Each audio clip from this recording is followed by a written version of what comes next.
चांदनी चौक के नरसिंह हनुमान मंदिर में दिल्ली बीजेपी अध्यक्ष पहुंचे, पूजा अर्चना की। उनके साथ जो चांदनी चौक के सांसद हैं बीजेपी के प्रवीण खंडेलवाल, वो भी मौजूद थे। और अब फिलहाल मंदिर के बाहर जो दूध है उसे लोगों को देने का जो काम है वो कर रहे हैं। वीरेंद्र सचदेवा खुद लोगों को ये दे रहे हैं।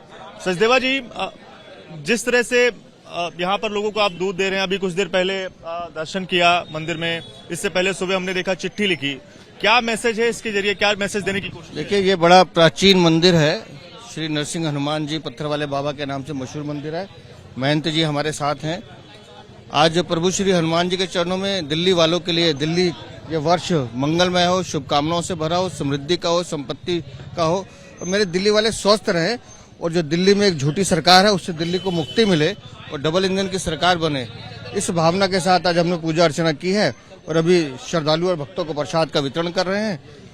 और अरविंद केजरीवाल को जो पत्र लिखा है, हमने अरविंद केजरीवाल जी से निवेदन किया है कि नव वर्ष के पहले दिन लोग अपनी बुरी आदतें छोड़ने का प्रण लेते हैं और कुछ नए कार्य सीखने की इच्छा व्यक्त करते हैं। तो मैंने उनसे निवेदन किया है कि 5 संकल्प आपको लेने चाहिए जीवन में, कि आज आप ये प्रण लें कि आप अपने बच्चों की झूठी कसम नहीं खाएंगे। आप ये प्रण लें कि आप दिल्ली के बुजुर्ग, माताओं, बहनों और धार्मिक जनों की भावनाओं से खेलना बंद करेंगे, झूठी घोषणाएं बंद करेंगे। आप ये भी शपथ लें कि दिल्ली में आपने जो दिल्ली को शराब के नशे में धकेलने का कुकर्म किया है उसके लिए दिल्ली वालों से माफी मांगेंगे। और साथ ही हमने ये भी कहा है कि यमुना मैया की सफाई के नाम पर जिस तरह का घोटाला आपने किया, भ्रष्टाचार किया है, उसके लिए मां यमुना से माफी मांगे। और 5वां जो संकल्प हमने उनसे कहा है कि अपनी राजनीतिक स्वार्थ के लिए, अपनी राजनीतिक पूर्ति के लिए आप देश विरोधी ताकतों से और चंदा लेना बंद करें और उनसे हाथ मिलाना बंद करें। अगर ये 5 संकल्प अरविंद केजरीवाल नए साल में लेते हैं तो मुझे लगता है वो उनके लिए भी और दिल्ली के लिए भी अच्छा रहेगा। आप संकल्प अरविंद केजरीवाल को सर आप याद दिला रहे हैं, इसके लिए चिट्ठी भी लिखी है। लेकिन जिस तरह से ऐलान हुआ कि मंदिर और गुरुद्वारे के जो मंदिर के पुजारी और गुरुद्वारे के जो ग्रंथी हैं उनको 18,000 रुपए महीने दिए जाने का ऐलान केजरीवाल की ओर से किया गया, उसके बाद आप भी मंदिर पहुंचे, फिर गुरुद्वारे जाएंगे, क्या इसे उससे जोड़ कर देखा जाना चाहिए? नहीं, आप जोड़ के मत देखिए। आज नव वर्ष का पहला दिन है, ये संयोग है, इसलिए हम तो लगातार जाते ही हैं। और आपने देखा कल हनुमान मंदिर कनॉट प्लेस में कैसे पुजारियों ने उनकी इस घोषणा का विरोध भी किया कि लगातार 2013 से आप मौलवी इमामों को पैसे दे रहे थे, तब आपको पंडितों की याद नहीं आई।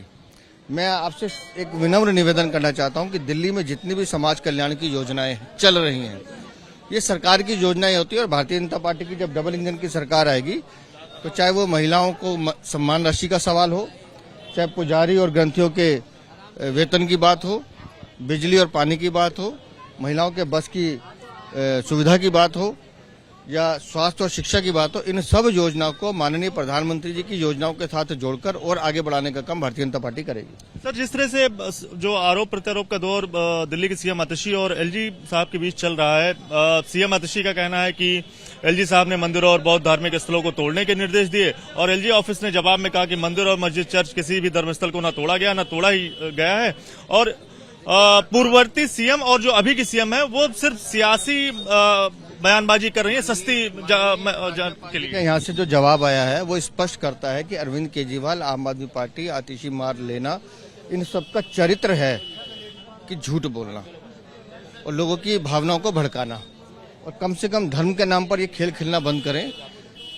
रिलीजियस कमेटी दिल्ली सरकार के अंतर्गत आती है और गृह मंत्री उसको देखते हैं दिल्ली सरकार के, जो खुद आतिशी मारलेना ये विभाग देख रही हैं। तो उन्हें ये समझ में आना चाहिए कि अब कम से कम नए वर्ष में आप ये भी संकल्प लें कि अब झूठ बोलना बंद करें।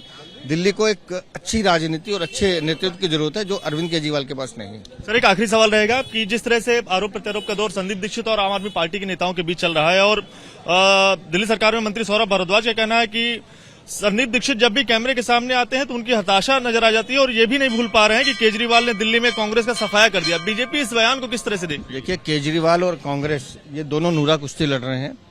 दोनों एक वर्ग विशेष के वोट को आकर्षित करना चाहते हैं, जिसकी ये लड़ाई चल रही है।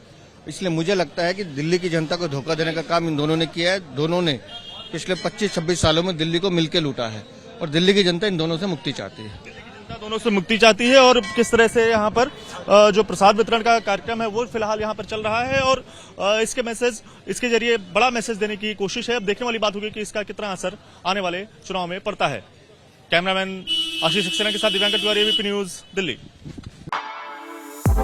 For exclusive and insightful videos, subscribe to our new channel ABP Live Premium.